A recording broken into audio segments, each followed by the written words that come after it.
Hello and welcome back to Small Screen Stories. This is the daily show where I go over all the news in the world of entertainment and pop culture, and there's a lot of stuff that's been happening recently, and I want to get into all of it. But before I start, please, if you could like and subscribe, that'd be wonderful. If you're watching over on YouTube. If you listen to this as a podcast, which I do release this as a podcast, then you can go and find it wherever you find your podcasts at Small Screen Stories. If you're listening on Apple Podcasts, then give us 5 stars. That'd be really, really great if you could do that. I'm Edward Lauder. I'm the editor of Small Screen. This is the first episode of 2020, and I'm excited to do this. Again, I'm sorry if there are some problems with tech stuff going on. I am using some things that don't always work quite the way I want them to, which is kind of annoying.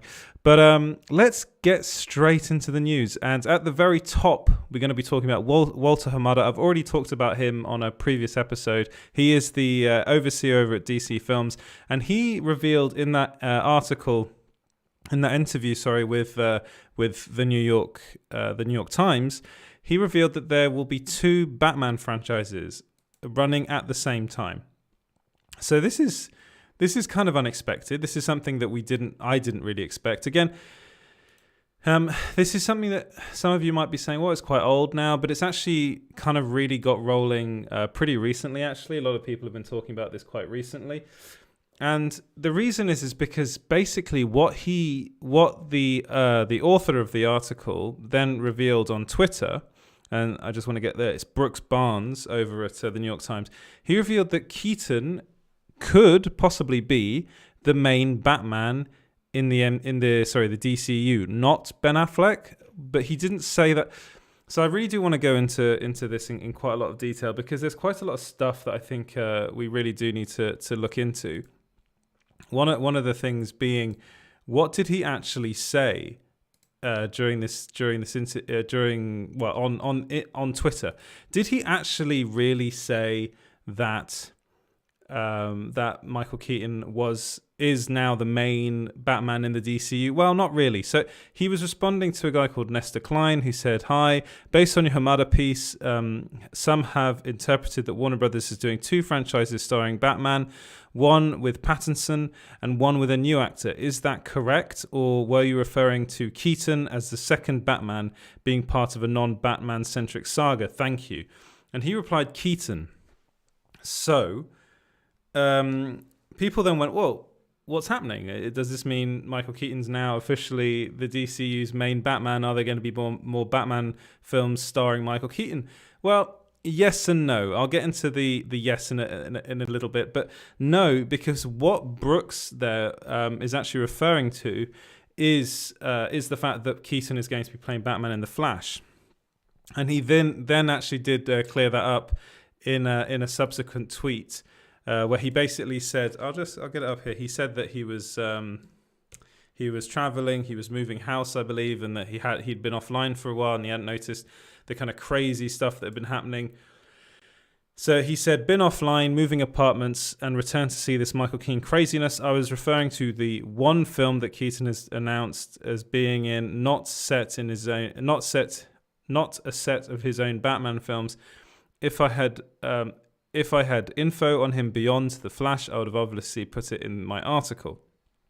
So, he's trying to clear up the kind of what was really, it was a bit of a mess, to be honest, because loads of people went a bit mad about this. And then my friend over at Geekosity, Mikey Sutton, then wrote an article basically saying that no, the media got it wrong. Michael Keaton is not going to be the DCU's main Batman, and he's not replacing Ben Affleck, basically. So I'll just say here, as I reported on December 28th, the New York Times' interview with DC Films president Walter Hamada would be distorted, cut up into pieces of misleading clickbait. Sure enough, that is exactly what happened, especially with Hamada's statement that Warner Brothers will have 2 different film sagas involving Batman, played by 2 different actors running at the same time. The running speculation that Keaton having his own theatrical Batman again has created this whirlpool of speculation, bogus information, and wrongly interpreted corporate speak. He then added, Keaton will not be replacing Ben Affleck as Batman, as his Batman will exist on a different Earth where the main Dark Knight is a younger one, Terry McGinnis. The continuity has no association with Affleck's in Suicide Squad, Dawn of Justice, or Justice League.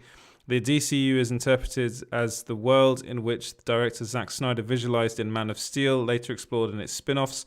So while the multiverse may connect Batman Beyond to that corner of the DC films, to say that Keaton is taking over Affleck's role in it is inaccurate, but makes for delicious revenue in irritating and worrying Snyder fans for sure. So yeah, he's right. Mikey Sutton is right about this. It was basically a load of clickbait that was, put out there. I will say, like, I was really confused, and I said it in my article about Michael Keaton. I was like, this doesn't really sound like it is really a thing. And then Brooks Barnes then did go back onto Twitter to clarify that those articles were misleading, and so yes, don't panic. Ben Affleck. I think a lot of this has to do with the fact that a lot of people are very worried about what's going to happen with the future, like what's going to happen with Ben Affleck. We got the news that he is going to be coming back to play Batman in Andy Muschietti's The Flash, which is great news. That is wonderful news. I'm very, very excited about that. And people are kind of thinking, well, what's next? There's been a lot of rumors about Ben Affleck potentially being in a Batman series, which I have heard only rumors about. Then there's been a lot of speculation of like what's going to happen with Robert Pattinson's Batman. There have been rumors spread by places like The Sun saying that it's basically a mess on set and he's really tired and he's being driven to breaking point, I believe was the quote used by The Sun.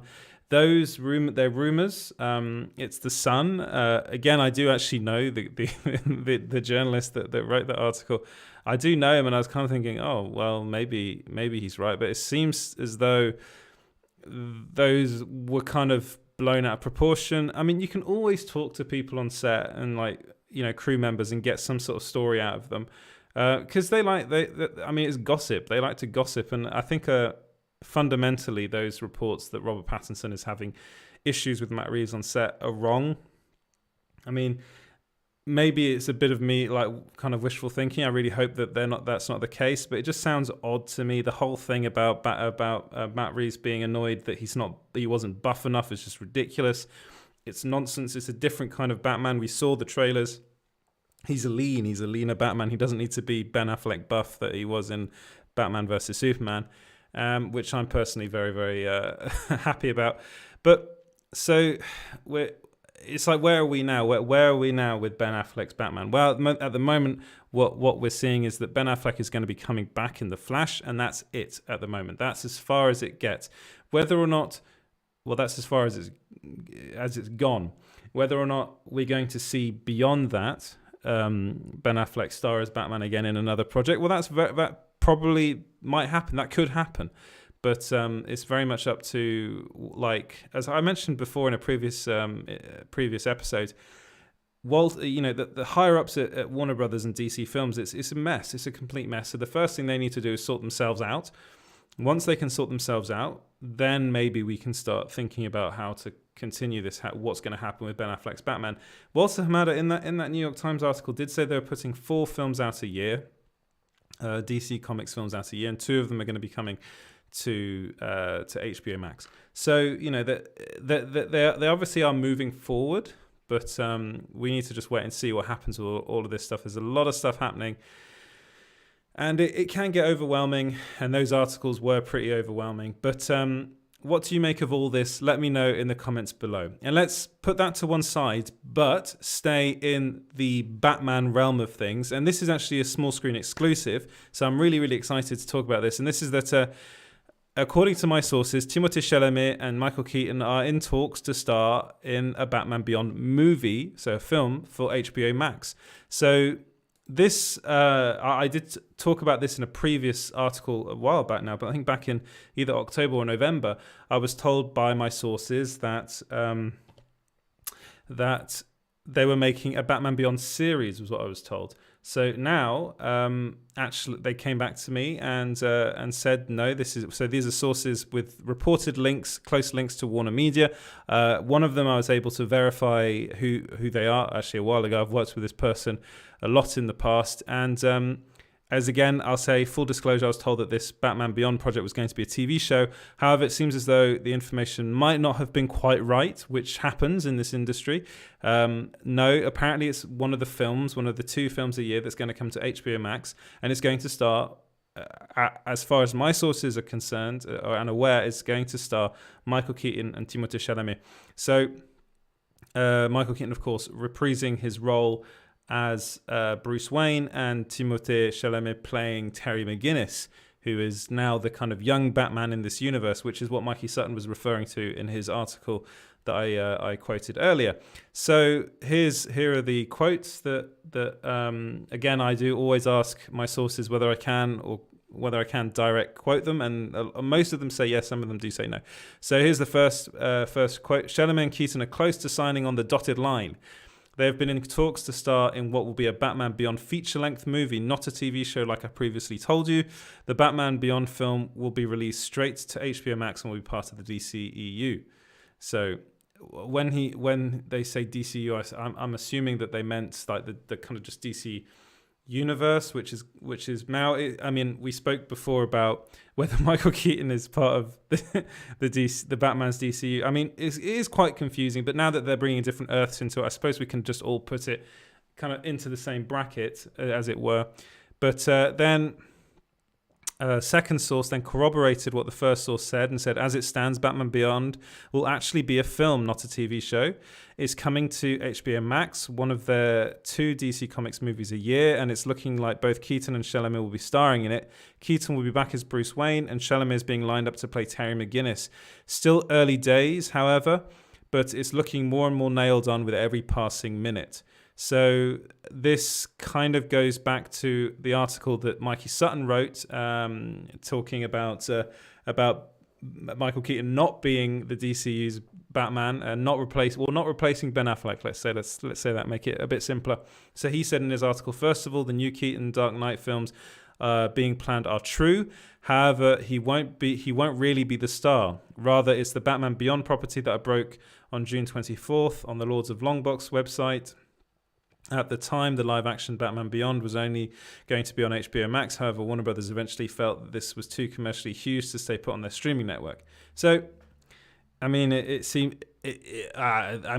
my sources are telling me that it will be coming to HBO Max. The problem, I suppose, is that at the moment, the Warner Brothers is kind of in disarray, especially with what's going on with HBO Max and with the pandemic, the COVID pandemic. So they're prepping these movies, but they're still not sure whether they're going to be coming into movies or HBO Max or day and date on both platforms, which I think might actually be the way they go forward, especially if it is a Batman Beyond movie. So with Batman Beyond, I'm pretty sure it's going to be coming. I think it's going to be day and date on both because, of course, as I've said in previous episodes and on previous shows, there's a massive problem with HBO Max is that it's not available outside of the United States.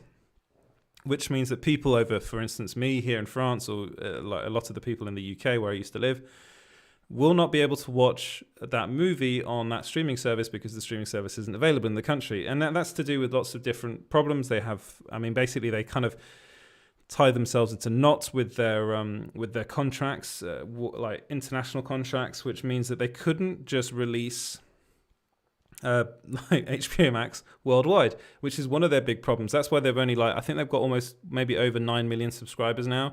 I think they've got a bit of a push with Wonder Woman, but again, they can only have people in the United States. So what does that mean with these HBO Max movies? Well, what it means is they're probably just going to release them in cinemas over here in Europe and elsewhere in the world outside of the United States. So either they release them in cinemas or they make another deal. Well, I mean, potentially in the UK with Sky, in France, Canal Plus, wherever you are, there probably are deals going on. But I think it would make more sense for them just to release these as movies in cinemas and probably also have them on some sort of streaming service somewhere. But, I mean, it's a complicated situation as far as this Batman Beyond film is concerned. It's a film now. It's not a TV series, which is what I was told before. and it's going to be starring Timothée Chalamet and Michael Keaton. Again, this is, I do trust my sources, but this is still speculation until we have an official announcement from Keaton or Chalamet or Warner Brothers. I will update you on when that happens. And I'm excited about this. This is something that I've been looking forward to for a long, long time. I'm a big fan of the animated series of Batman Beyond. I think it's one of the best Batman properties around. And they obviously know this, which is why they really want to adapt this story. And they've got Michael Keaton now at the right age. They've got a good young Batman in Timothée Chalamet, who I believe is kind of represents something similar to what they're doing with Robert Pattinson, but also kind of different, a bit more. He's younger still and another great actor in the role. But let me know what you guys think about this in the comments below. Right, moving on to Jared Leto reportedly wants Snyder to direct a solo Joker movie. So this comes from Daniel Rickman, who's an insider. He has a Patreon page where he posts a lot of these scoops that he gets. Again, I'd love to know who his sources are, but this kind of ties in with something that Jared Leto said in an interview. So this interview was with Variety, where he was actually talking about whether he'd be up for returning as the Joker after Zack Snyder's Justice League. And it sounds like they had a really good time working together. So to me, it sounds like this could actually happen in the future. But I'll read what he said in the interview with Variety. It's hard to say no to that character, the Joker. It's like Albert Sparmer in The Little Things. There are very few characters that you play that that have absolutely no rules. You could just go to town. It's so much fun, that energy. I had a lot of fun with that character. Sparmer reminds me a little bit of that character as well, in that he's just a little outside of the box. He's someone who says everything he thinks, basically, and he is always surprising. He is very playful, and I found him actually quite funny as well. So there, he's of course comparing the Joker character to the character he's playing in his new HBO Max series called The Little Things, which is Albert Sparmer. And so to me, that sounds like he's really, really open for returning, which I think is a good thing, because I think it's something that we've needed. I've wanted to see him come back for a while, and then we got the news that he's going to be coming back in Zack Snyder's Justice League, which is great news because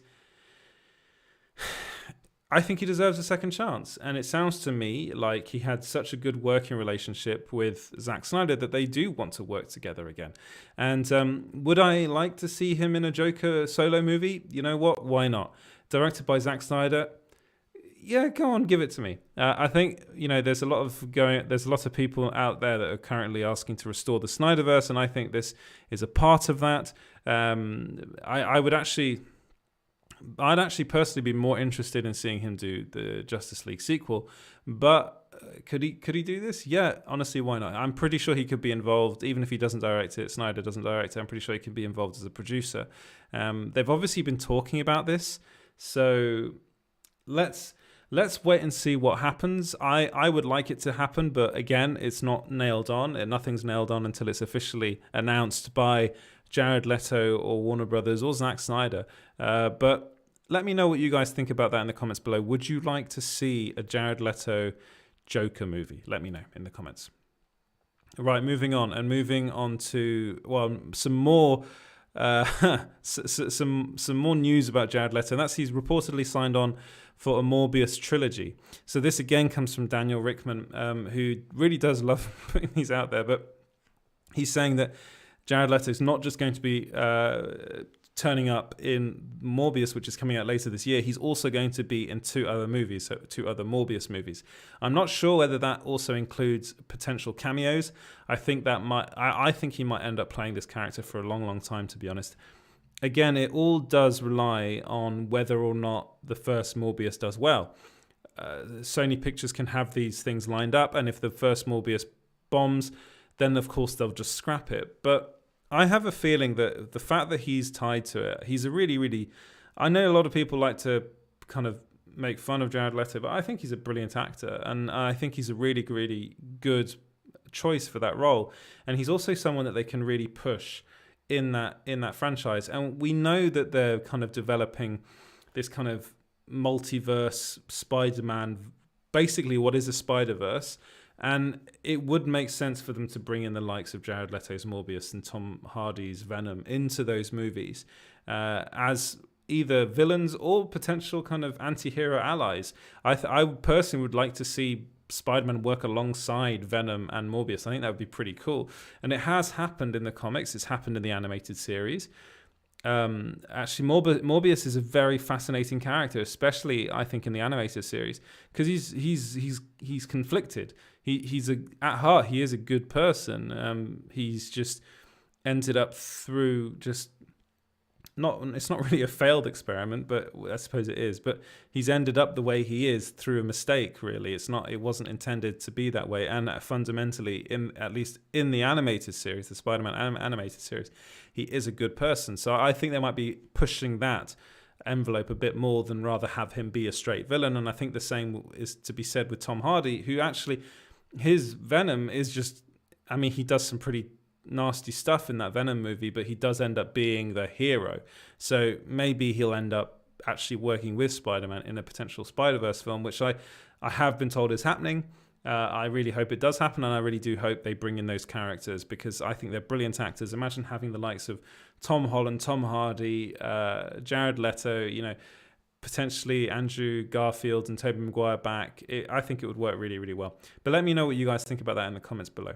Right, moving on to a We Can Be Heroes sequel. So it was actually revealed by Netflix that they're developing the sequel to We Can Be Heroes, which is the Robert Rodriguez movie that dropped at the end of the year, 2020. And actually, I probably would have put it in my top 10. I really, really like that film. I'm a big fan of Robert Rodriguez's. I think he does some brilliant, just wacky movies in general. He, of course, directed one of the episodes of The Mandalorian Season 2, and he revealed that he was a last-minute kind of stand-in director for that. He was asked to do it as a favor from his friend Jon Favreau, and he did, and he ended up directing a really, really good episode with Boba Fett.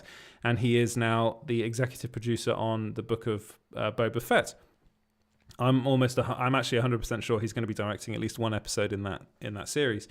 But he's also going. So he also did this We Can Be Heroes movie, which starred Pedro Pascal, and it was what kind of he's not. It didn't star him. He's in it.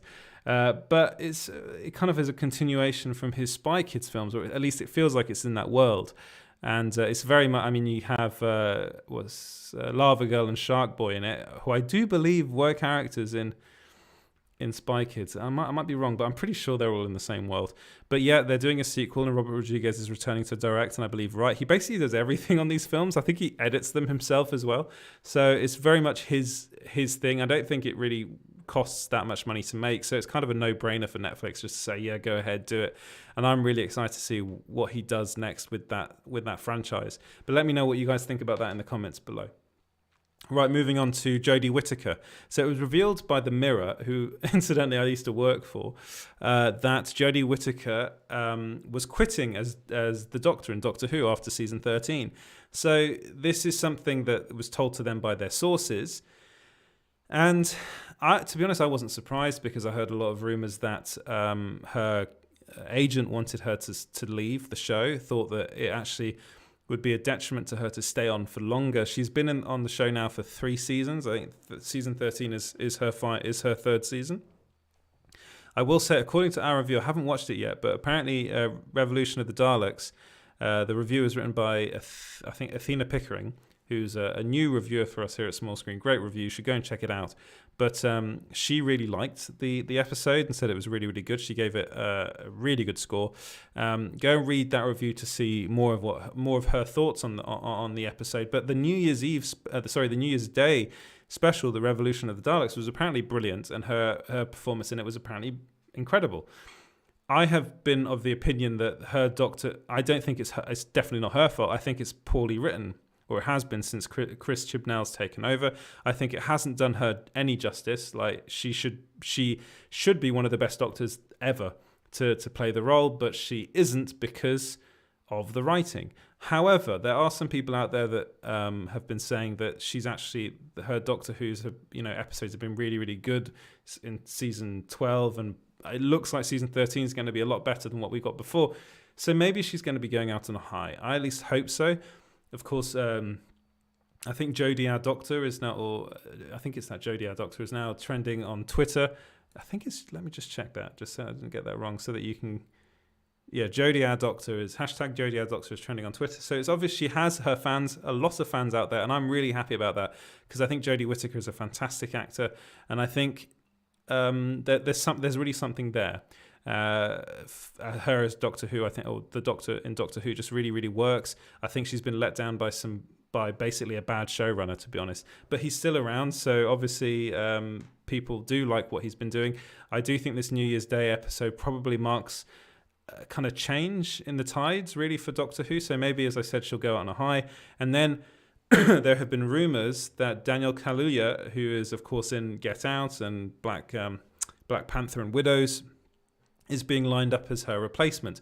I personally don't think that's the case. That rumor does come from We Got This Covered, so do take that with a pinch of salt. But I think he'd be great. I think he'd be the first kind of official Black Doctor. I'm pretty sure he would. And he's quite young. I think he's 31 years old, so he would be one of the youngest people to play the role.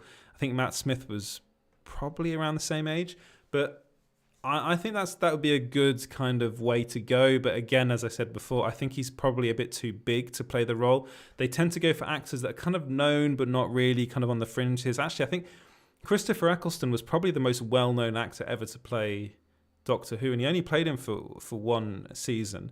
David Tennant wasn't particularly well-known before, but then afterwards, I mean, David Tennant now is big name, and the same with Jodie Whittaker now is going to be a big name when she leaves the show. Matt Smith as well, you know, he was in The Crown. Matt Smith's been in loads of stuff. He's going to be in Last Night in Soho, I believe, which is I'm forgetting the director's name, but it's the director of Shaun of the Dead and Hot Fuzz.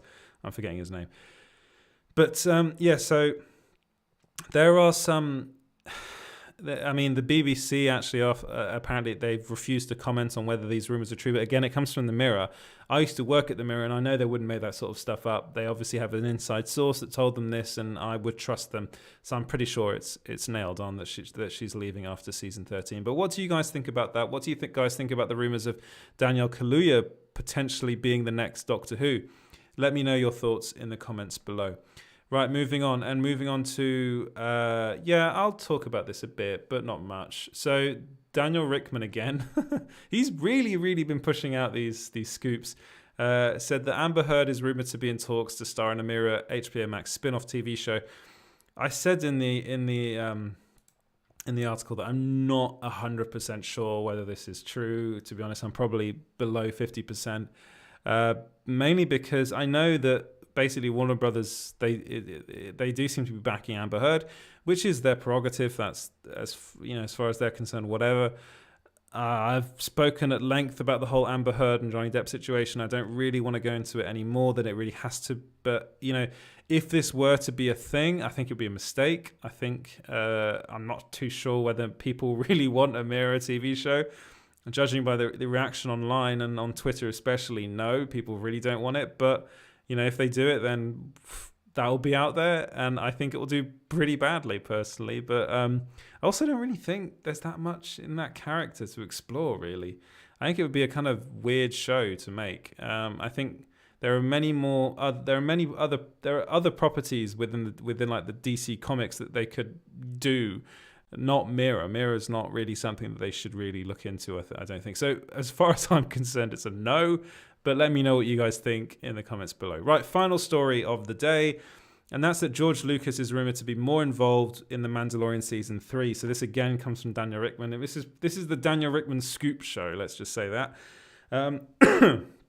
So he's saying that George Lucas is going to be more involved in Season 3 of The Mandalorian. I personally don't think that would be a good idea because, he left, he sold it for a reason. He didn't really want to be part of it anymore. He said he wanted to spend more time with his kids. He has visited the sets, of all the projects. I think he really, really likes The Mandalorian. I think he feels that that's closer to what he was possibly going to do after the prequel series, the prequel trilogy. The thing is, they don't need him. They don't really need George Lucas anymore. It's being, Jon Favreau has a handle on it. He got backed up brilliantly by Dave Filoni. They have really, really good people involved in this. And it's not the kind of show that needs George Lucas's input. I think if anything, the sequel trilogy was something that needed his input more than The Mandalorian, because I actually think The Mandalorian is very, very close to what, as I said before, what George Lucas probably would have done later on. He was prepping a series. I think they filmed a pilot, which is kind of based in the underworld, kind of seedy underworld in the Star Wars universe. And The Mandalorian is kind of that. There's an element of that in The Mandalorian. So I think I'm really excited for season 3. It is happening. It's not the Book of Boba Fett, which a lot of people were saying. No, that's not the case. And I'm hoping that this isn't true. I'm hoping that George Lucas isn't going to be too involved. Yeah, he can visit the set and, he can chat to Jon Favreau and Dave Filoni about what could happen. But, don't make him an executive producer. Don't really I don't think it would be a good idea to give him that much power. I mean, who knows? Maybe he come up with some brilliant ideas and they just have to go with it. But I think Jon Favreau has a plan. Dave Filoni as well is involved in that plan as well. And I think they know where they're going. I don't really think they need much help. But let me know what you guys think about that in the comments below. And with that, I'll say goodbye. Thank you very, very much for watching. Again, if you would rather listen to this as a podcast, you can find it wherever you get your podcasts at Small Screen Stories. If you're listening on iTunes, on Apple Podcasts even, you can give us 5 stars. That'd be great.